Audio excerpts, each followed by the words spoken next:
Verlaine?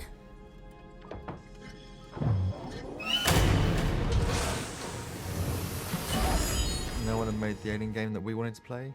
I think we were massive fans of the first film. Games based in the franchise previously had always kind of looked towards the James Cameron experience, you know, Marines and pulse rifles and hordes of aliens, and that's totally cool. But it felt like there was another alternative experience out there where just one alien could be absolutely meaningful to the player and totally terrifying. And I think that was our starting point. You know, it very much came from us going to Sega and Fox and saying, please, can we make this game?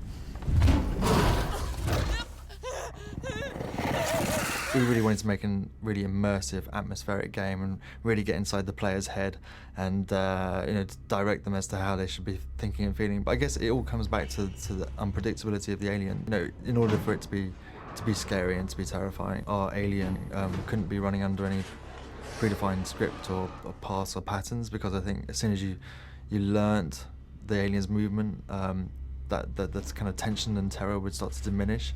And so we realised early on that the alien, you know, who's very much the star of our show, would have to be, you know, sense-driven, you know, using its senses to track you down, you know, to be looking for you, to be listening for you, and that has an interesting side effect that means that every single time you play, you get a slightly different experience.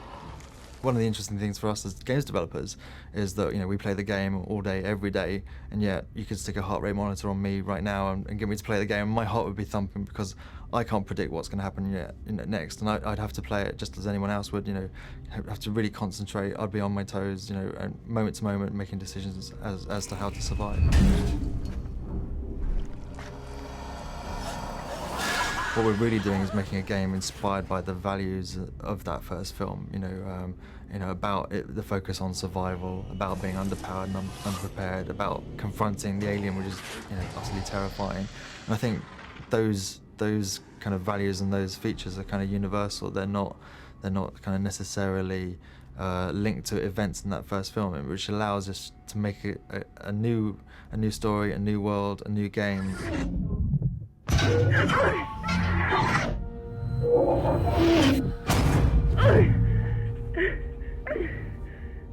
Things we love most about the film is that 1970s view of the future. You know, it's lo-fi, sci-fi. You know, it's very clunky, chunky. It's a world away from touchscreens and holograms. And also, it's a really important aspect of the horror as well. Is that it's because it's so mundane and kind of credible and something that you can relate to.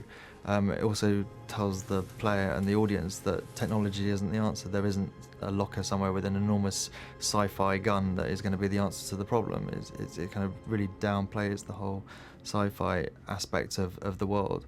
At the same time, you know, when we were creating, you know, new spaces based on that, you know, we had amazing support from 20th Century Fox that gave us enormous production archive material, which really gave us a boost into creating new spaces that looked and kept in the spirit of that first film.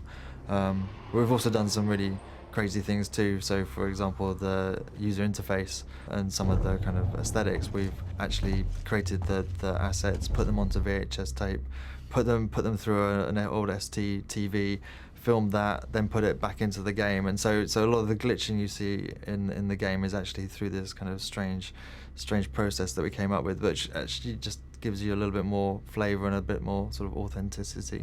Whatever it was big and... You sure took him into the air shaft? Disappeared into one of the cooling ducts.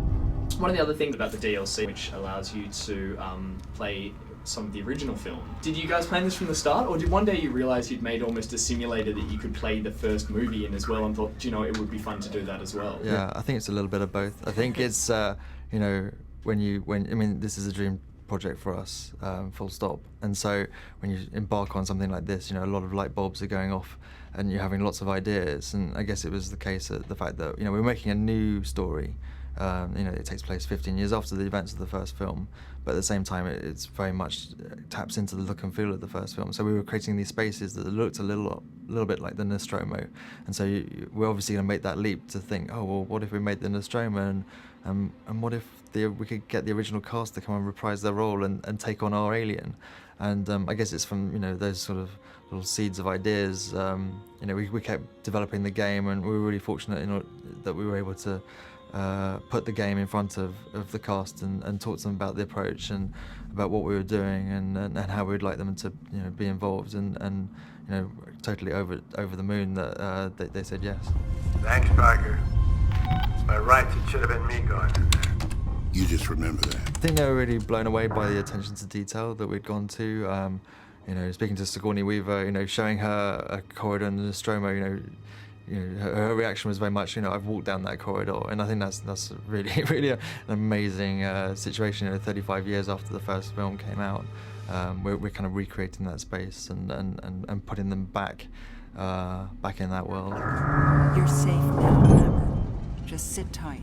It'll be over soon. We worked really closely with the original cast. We took them through what the game was going to be about, their role in it, recreate their 1979 versions of themselves, and we worked closely with them as to how we created that.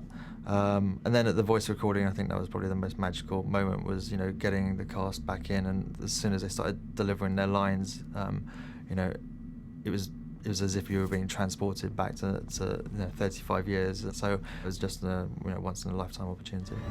It's the only plan we've got, Parker. If you've got a better one, I'd like to hear it.